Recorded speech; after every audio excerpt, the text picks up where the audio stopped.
A terra está tão seca que os agricultores já estão a regar os feijões com vinho, cerveja e sumos de fruta. Já estamos a gravar? Bem-vindos ao Exame GD, propostas de resolução do Exame Nacional de Geometria Descritiva A 2000. Primeira fase, primeira chamada, código 108. Grupo 1, número 1.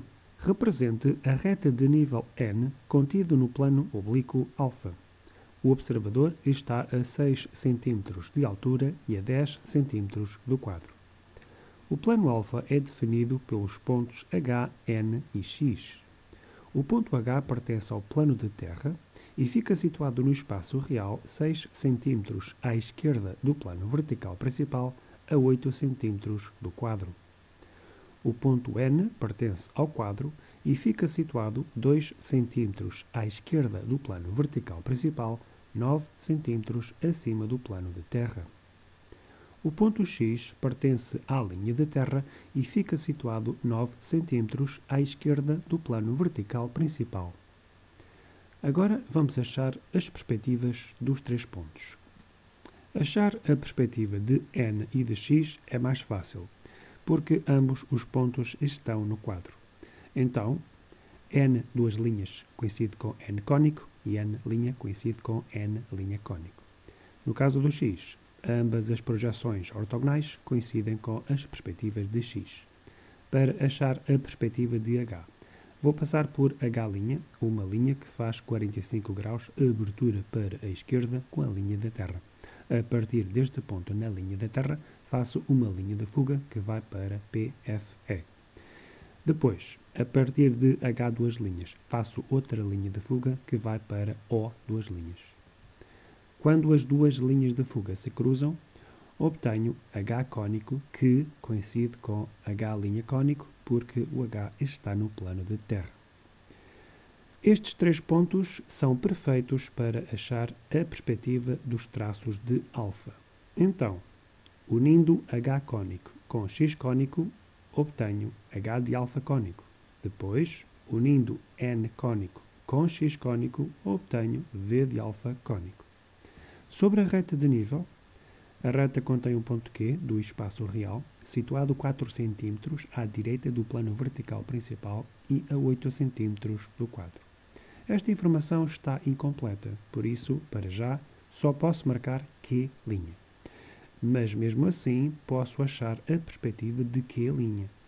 Então, passo por Q', uma linha que faz 45 graus abertura para a esquerda com a linha da Terra, e a partir deste ponto na linha da Terra, faço uma linha de fuga que vai para PFE. A partir do ponto em que a linha de chamada de Q cruza a linha da Terra, faço uma linha de fuga que vai para O duas linhas. E quando esta linha de fuga cruza a linha de fuga anterior, obtenho a perspectiva de Q'. Para achar a reta, eu vou usar o ponto de fuga do H de alfa cônico, porque todas as retas de nível deste plano têm o mesmo ponto de fuga que o H de alfa cônico.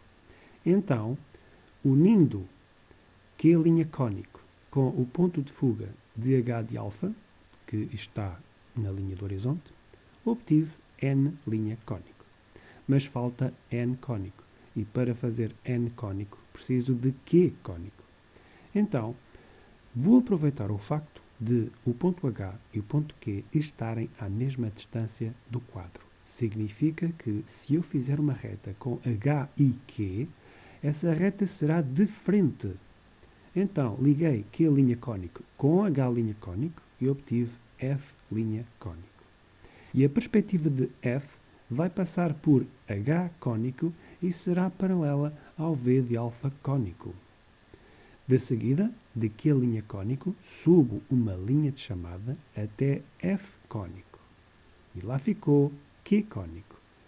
E agora sim, vou unir Q cônico ao ponto de fuga do H de alfa e obtenho N cônico. Portanto, já tenho a reta de nível em perspectiva. Grupo 1, número 2. Construa a perspectiva do triângulo equilátero ABC situado no espaço real acima do plano de terra e contido no plano vertical π. O observador está a 5 cm de altura e a 5 cm do quadro. Sobre o plano vertical π, o traço do plano, no plano de terra, faz com a linha de terra um ângulo de 45 graus de abertura à esquerda, medido no espaço real. Falta saber onde é que passa. O vértice A do triângulo ABC pertence ao plano de terra e fica situado 2 cm à direita do plano vertical principal e a 2 cm do quadro. Então, o H de π vai passar por A' e fará os devidos 45 graus abertura para a esquerda com a linha da terra. O V de π será perpendicular à linha da terra.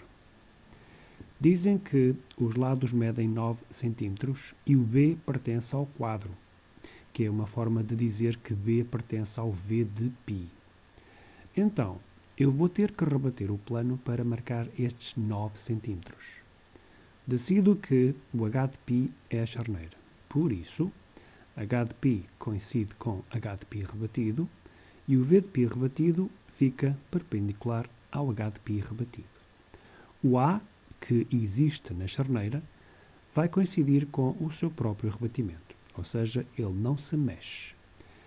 O B rebatido está algures no V de π rebatido, à distância de 9 cm de A rebatido. Então, com o compasso, faço o centro em A rebatido, abro um raio de 9 cm e corto o V de π rebatido para encontrar B rebatido. E assim já sei quanto é que mede o lado do triângulo ABC. Para achar o C é fácil. Com o compasso, faço o centro em A rebatido, abertura até B rebatido e desenho um arco. Depois troco. Centro em B rebatido, abertura até A rebatido e faço outro arco. No cruzamento dos arcos encontro C rebatido. Bom, agora vamos contra-rebater. Por B rebatido e C rebatido, vou passar linhas perpendiculares ao H de π rebatido. No caso do B, ela já existe. Quando estas perpendiculares cruzam o H de π rebatido, obtemos C' e B'. Agora vamos achar B duas linhas e C duas linhas. De C' passo uma linha de chamada e vou marcar a partir da linha da terra um valor muito especial. Esse valor é a distância entre C' e C rebatido. Este valor representa a cota de C. Então, transportei este valor para a linha de chamada a contar da linha da terra e descobri C duas linhas. Para fazer o B, ponho o compasso com centro em B', abro o compasso até B rebatido e rodo o compasso até chegar a V de π. E lá ficou B duas linhas. Eu não vou unir as projeções verticais, que é para não ficar mais confuso do que necessário. Vamos já achar a perspectiva dos pontos. Então, o B é o mais fácil porque B está no quadro. Por isso, as projeções ortogonais de B coincidem com as perspectivas de B. Mas falta o A e o C. Passei por A' e C', linhas que formam 45 graus abertura para a direita com a linha da terra. A partir destes pontos na linha da terra, faço linhas de fuga que vão convergir em PFD. Depois, a partir dos pontos em que as linhas de chamada dos vértices cruzam a linha da terra, faço linhas de fuga que vão convergir em O duas linhas. E quando estas linhas de fuga cruzam as outras linhas de fuga, que foram para PFD, obtenho a perspectiva de A' e de C'. No caso do A, que é um ponto do plano de terra, A' cônico coincide com A cônico. Resumindo, só falta C cônico. Antes disso, aproveito e vou unir B' cônico, A' cônico e C' cônico para desenhar H de π cônico. O V de π cônico coincide com V de π porque este traço está no quadro. Então vamos lá, agora o C. De C duas linhas, desenho uma linha de fuga que vai para O, duas linhas. E de C' cônico, subo uma linha de chamada até chegar a essa linha de fuga. E assim descobri C cônico. Vamos finalmente unir os pontos. Juntei A cônico com B cônico com C cônico e também destaquei a perspectiva da projeção horizontal do triângulo. E está feito. Grupo 2, número 1.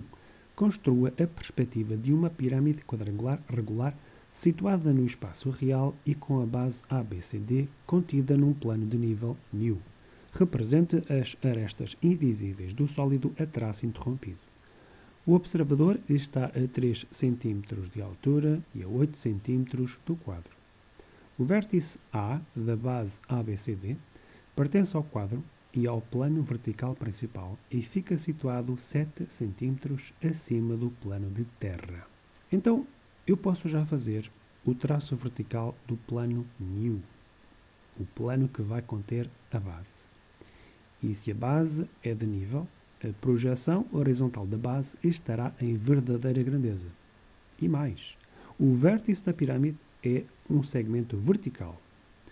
Por isso, em projeção horizontal, V' estará no centro do quadrado da base. Dizem que a aresta AB faz com o quadro um ângulo de 60 graus de abertura à esquerda, medido no espaço real. Ok. Então, a partir de A', faço uma linha que forma 60 graus com abertura para a esquerda com a linha da Terra. Dizem que o vértice B fica situado 3,5 cm à esquerda do plano vertical principal. Então, esta linha vai terminar quando atingir o valor 3,5 à esquerda do plano vertical principal. E é lá que fica B. A partir deste segmento, à linha B', posso construir um quadrado, que será a base em projeção horizontal. Então, fiz duas linhas perpendiculares ao segmento AB a partir de A' e de B'. Depois, com o compasso, fiz centro em A', abertura até B' e rodei até encontrar a perpendicular que veio de A'. Depois troco centro em B', abertura até A' e rodei o compasso até cruzar a perpendicular que veio de B'. E foi assim que descobri C' e D'. Estes dois pontos também têm a projeção vertical sobre V de nu. Portanto, já tenho as projeções da base da pirâmide. Quanto ao vértice, como falámos há pouco, se a pirâmide é reta, o vértice está num eixo vertical. Então, em projeção horizontal, V' coincide com o centro geométrico da base. Mas há mais. O vértice V fica situado 6 cm acima do plano da base. Então, a partir de V', subo uma linha de chamada que só vai parar quando eu estiver 6 cm acima do plano da base. E lá ficou V duas linhas. Bom, vamos agora unir V duas linhas às projeções verticais de A, B, C e D. No caso da aresta AV, ela não é visível na projeção vertical porque o A tem menos afastamento que os outros. E, portanto, estou pronto para achar a perspectiva. A perspectiva do ponto A é mais fácil porque o A está no quadro. Então, as projeções ortogonais de A coincidem com as perspectivas de A e de A'. Para os outros pontos, o processo é mais lento. A partir das projeções B', C' e D', fiz linhas que formam 45 graus, abertura para a direita com a linha da Terra. A partir destes pontos na linha da Terra, faço linhas de fuga que vão convergir em PFD. Depois, a partir dos pontos em que as linhas de chamada dos vértices cruzam a linha da Terra, faço linhas de fuga que vão convergir em O duas linhas. Quando estas linhas de fuga cruzam as linhas de fuga que foram para PFD, obtenho a perspectiva de B', de C' e de D'. Ou seja, neste momento estou pronto para representar a perspectiva da projeção horizontal da base da pirâmide. Mas posso fazer mais. Se eu ligar A' cônico com C' cônico e B' cônico com D' cônico, obtenho a perspectiva da projeção horizontal das 4 arestas laterais da pirâmide. E no cruzamento das mesmas encontro V' cônico. Agora falta é a perspectiva da pirâmide em concreto. Então, vou fazer linhas de fuga a partir de B2 linhas, C2 linhas, D2 linhas e V2 linhas que vão convergir em O2 linhas. Assim. E de seguida, a partir da perspectiva de B', C', D' e V', vou subir linhas de chamada até chegar às linhas de fuga que vieram das projeções verticais. E foi assim que descobri B cônico, C cônico, D cônico e V cônico. O A cônico já estava lá desde o princípio. Então vamos unir as perspectivas dos 5 pontos.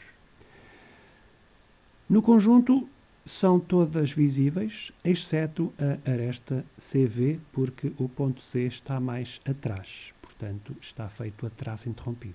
E pronto, está a pirâmide toda feita. Grupo 2, número 2. Construa a perspectiva do retângulo ABCD contido num plano de frente e situado no espaço real. Determina a sua sombra no plano de terra, produzida pela direção luminosa L, e identifica a parte visível dessa sombra através de uma mancha clara e uniforme. O observador está a 4 cm de altura e a 6 cm do quadro. O centro do retângulo ABCD é o ponto M, situado 6,5 cm à direita do plano vertical principal, a 3 cm do quadro e 7 cm acima do plano de terra.